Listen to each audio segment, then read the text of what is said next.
Aloha! This is lesson 256 from A Course in Miracles with Hope Johnson. God is the only goal I have today. The way to God is through forgiveness here. There is no other way.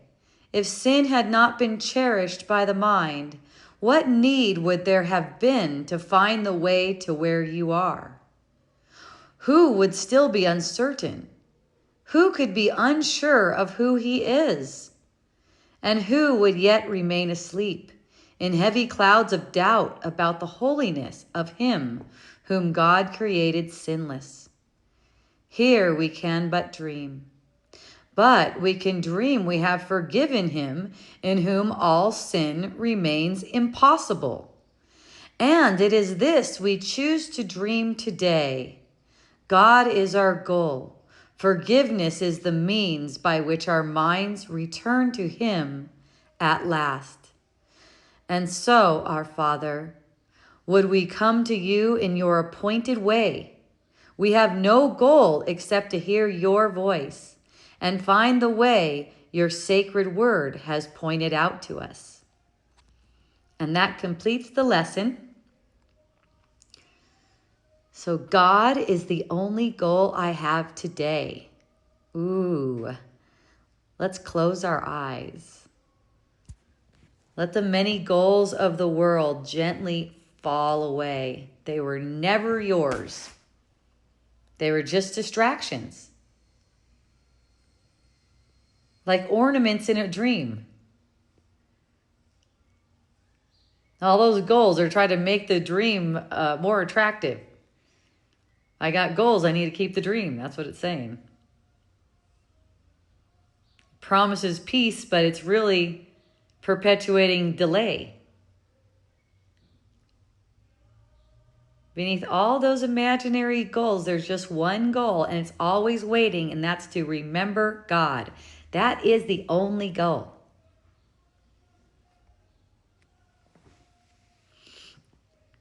And, the way to that is given. It's through forgiveness. It's not even any effort. It's not even any striving. Forgiveness is just a quiet willingness to see as God sees. It's not even a personal achievement. It's just releasing the false. Whatever you thought occurred, whatever you think is occurring now is not happening. It relinquishes judgment. It's return to innocence, yours and all of your brothers. Forgiveness means you don't want to believe in sin. You're not willing to believe in sin. Not because anyone became any better, but you just recognize that guilt is never true. Let's say they're expressing something that looks like hatred to you. They're incapable of hatred. That's what you need to know. They're incapable of it. That means your perception of their hatred is actually projected by a mistake in your mind. This is how you get it resolved. This is how you have it resolved. You don't even have to know what the mistake is.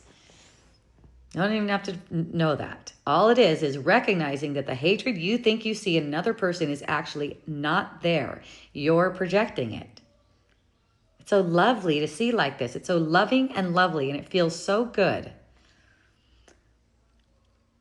Your mind only cherishes sin because it's trying to preserve your own separate identity.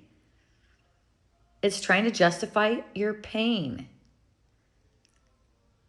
Okay, this is how you hold on to suffering, by making the world real, by making the suffering you perceive in the world real. Hatred, fighting, conflict, whatever. It's just not a reality. When your mind's no longer clinging to those illusions, you won't have any need to seek anything. You're just already home.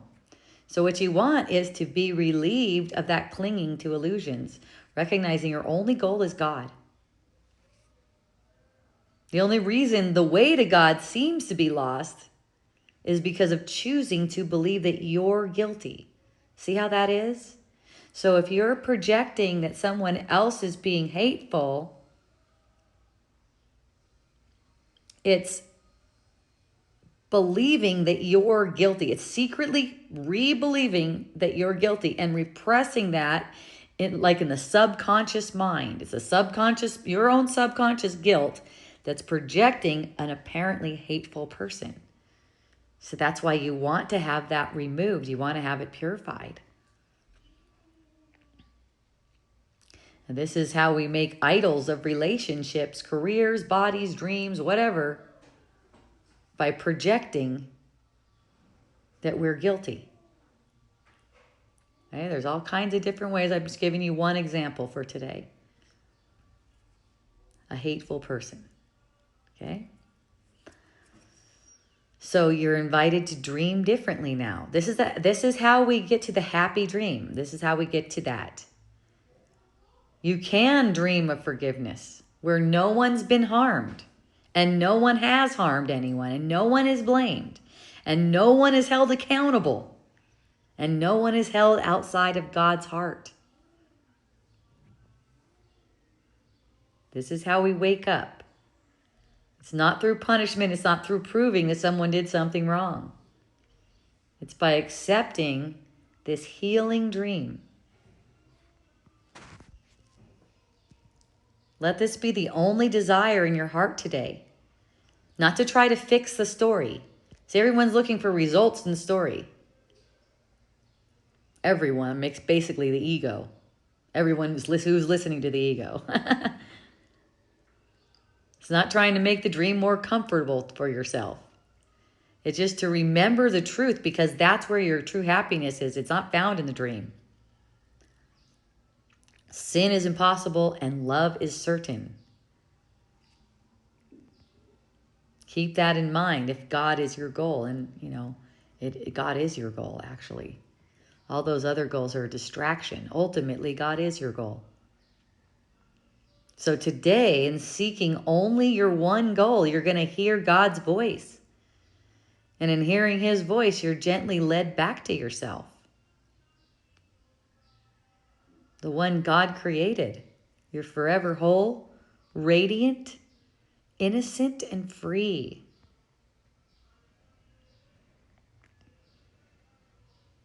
So repeat this. God is the only goal I have today. You might even add, forgiveness is the way I remember him. I accept the healing dream. I return to peace. So twice a day and once per hour, and any time another goal pops up, you don't have to resist any goals in the world. It's okay. Let them play out. Just behind that, you're knowing that your only goal is God as you're repeating this lesson to yourself. Okay? And have a beautiful remembering. I love you.